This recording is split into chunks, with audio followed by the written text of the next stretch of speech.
All right, let's jump right in. We spend so much time talking about the digital minefield of dating apps, right? But today, we are totally flipping the script. We are going to break down exactly how Filipina women can leverage their natural, cultural blueprint to not just survive, but truly stand out and thrive in the Western dating market. So here is the million-dollar question.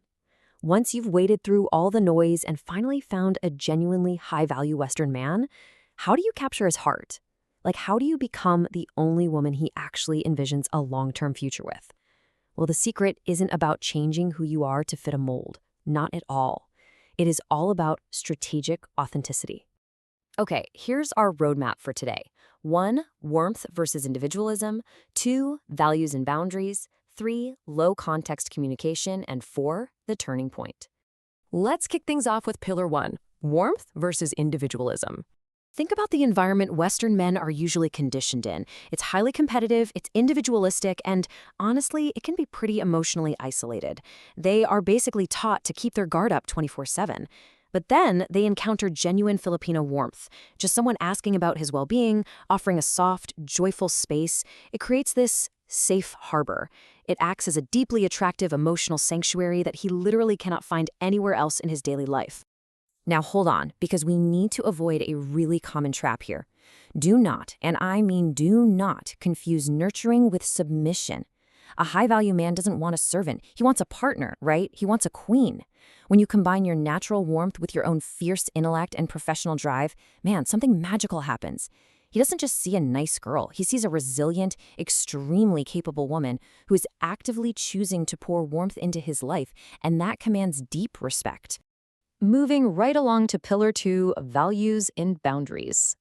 Look, men who are actually looking for a life partner, they are completely exhausted by the instant gratification of modern dating. It is draining. So having a conventional upbringing actually becomes an absolute magnet.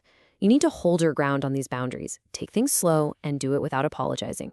Reject the whole hookup culture entirely, demand emotional safety before intimacy, and proudly showcase your faith, your family commitment, and your moral compass. By doing this, you're signaling that you have the deep integrity required to be trusted with his future and his legacy. All right, let's dive into Pillar 3, mastering low-context communication. This is where we hit a massive hurdle in cross-cultural dating, the communication gap. Specifically, let's talk about the cultural concept of tampo. In Filipina culture, using quiet withdrawal, or tampo, to communicate hurt feelings is super common, right? But here is the brutal truth. A Western man completely lacks the cultural software to decode that silence. He just doesn't get it. He is very likely going to misinterpret your silence as disinterest, or worse, manipulative game playing.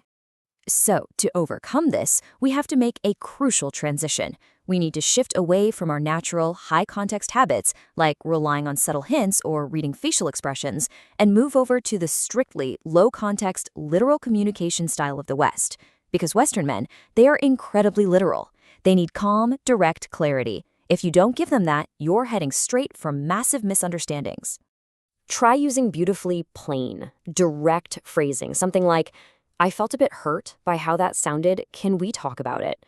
Just like that. It's so simple, yet it is so powerful.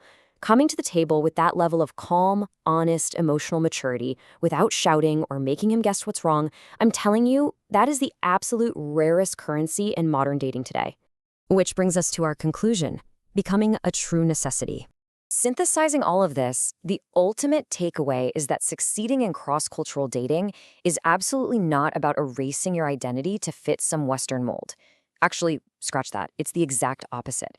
It is about standing flat-footed and confident in your own authentic cultural value. We call this culmination the turning point.